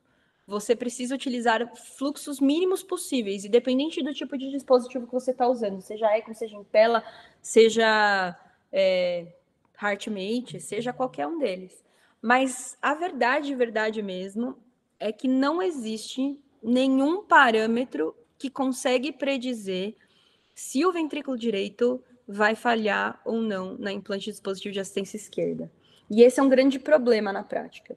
Por isso que os pacientes mais graves... Primeiro que eles, hoje em dia, nos Estados Unidos, eles implantam dispositivos de assistência esquerda exclusivamente em pacientes que é Intermax 4, que é aquele cara assim, ó, 4 e 5, que é o cara que não está dependente de inotrópico, que é o cara frequent flyer, que eles falam, você entendeu? Ou é aquele cara assim, que tem poucas descompensações, mas que eles acham que ele está piorando progressivamente, né? Que ele está se tornando mais frequente essas descompensações. Porque se você pegar um doente que está internado dependente de inotrópico, esse cara provavelmente vai evoluir com falência ventricular direita. E aí todas as estratégias do implante de assistência esquerda envolvem pôr um dispositivo de assistência direita, nem que seja para ir treinando o ventrículo direito, diminuindo o fluxo, para ver se ele consegue tolerar. Porque senão a chance dele morrer é grande. Então é isso, assim, eu acho que depende de fluxo.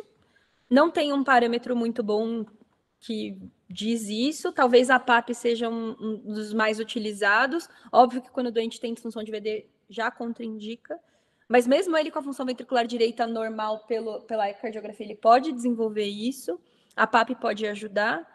Mas quanto mais grave é o doente, mais isso acontece. Então, significa que o cara que é Intermax 2 não pode implantar um dispositivo de longa permanência.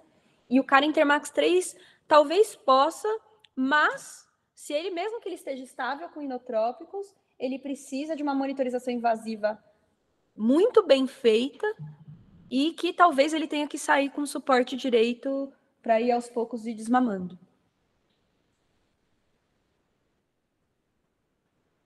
Perfeito, obrigado. E a gente tem uma questão a mais? Caterina, levantou a mão, quer falar? Oi, Olivia, tudo bem? Muito obrigada pela aula. Tô até com vergonha de fazer essa pergunta tão tosca aqui, mas acho que é Não, uma coisa por que sempre favor. Não. Faça. é uma coisa que sempre me trava assim na clínica.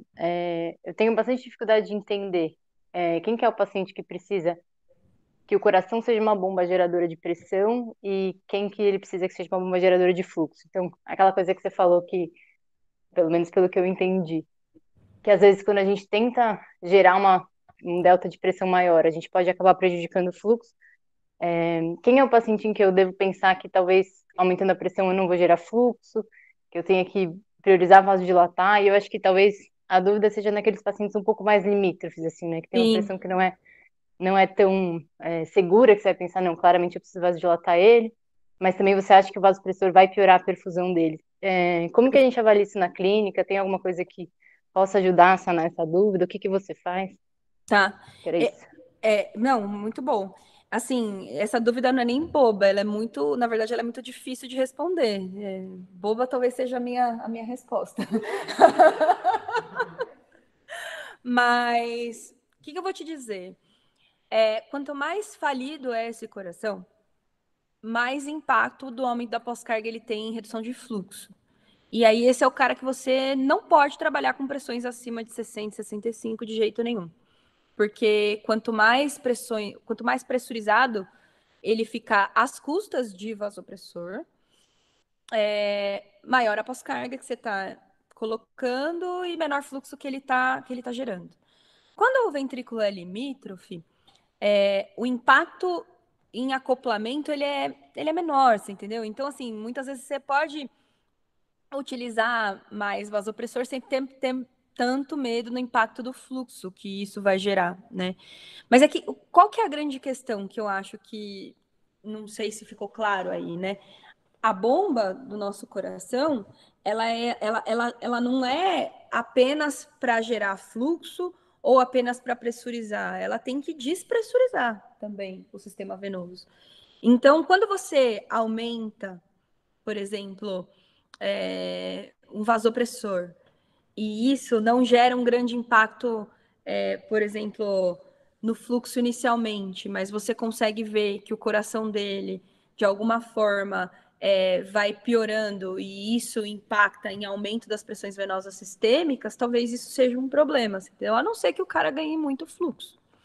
Então, onde eu quero chegar a sua dúvida ela é pertinente por quê? Porque muitas vezes a gente quer manejar esse tipo de doente que está piorando progressivamente apenas olhando para a cara dele.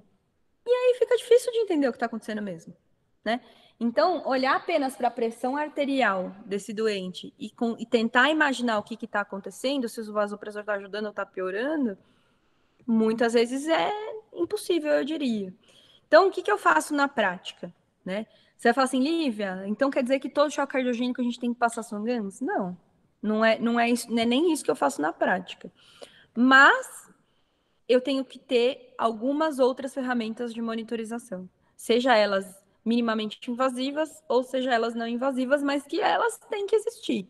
Então, uma coisa que a gente tem que avaliar, e isso é fácil a beira-leito para quem tem um mínimo de treinamento, é avaliar a cardiografia.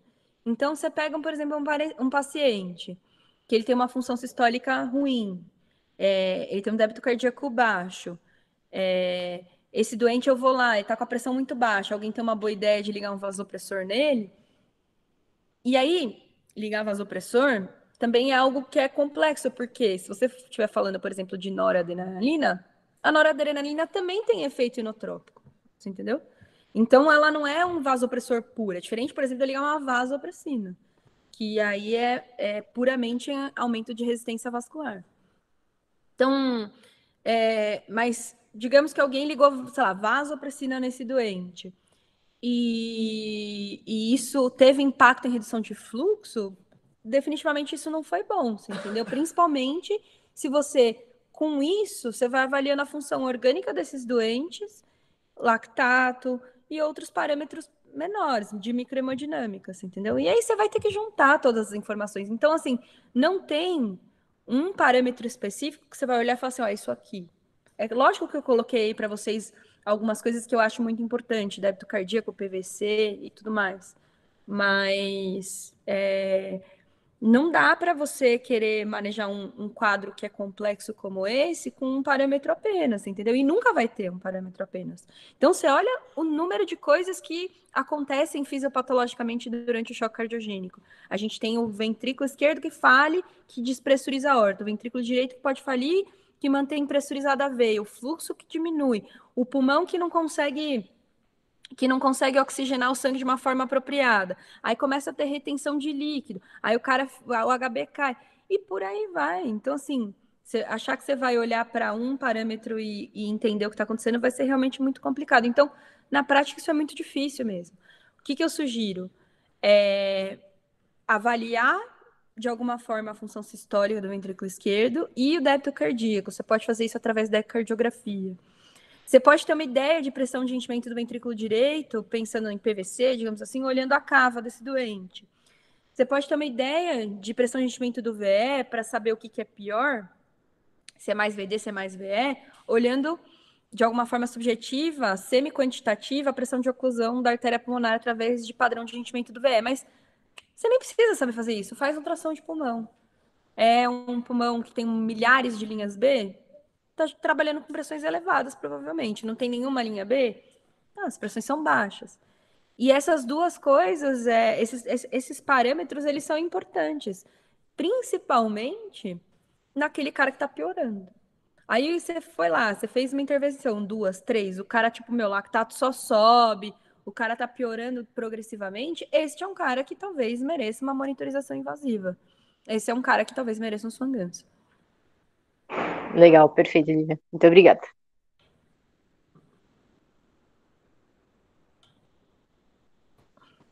Alguma dúvida? Bom, Lívia, então, muitíssimo obrigado. Viu? Acho que deixou bem claro para a gente aqui as dúvidas, aqui, algumas arestas, tá? Obrigada a você aí pelo convite. E sabe aí, estou sempre à disposição, viu? Tá, joia. Eu te mando aí por e-mail o certificado, tá bom? Obrigada, um beijo para vocês. Tchau, tchau. Tchau.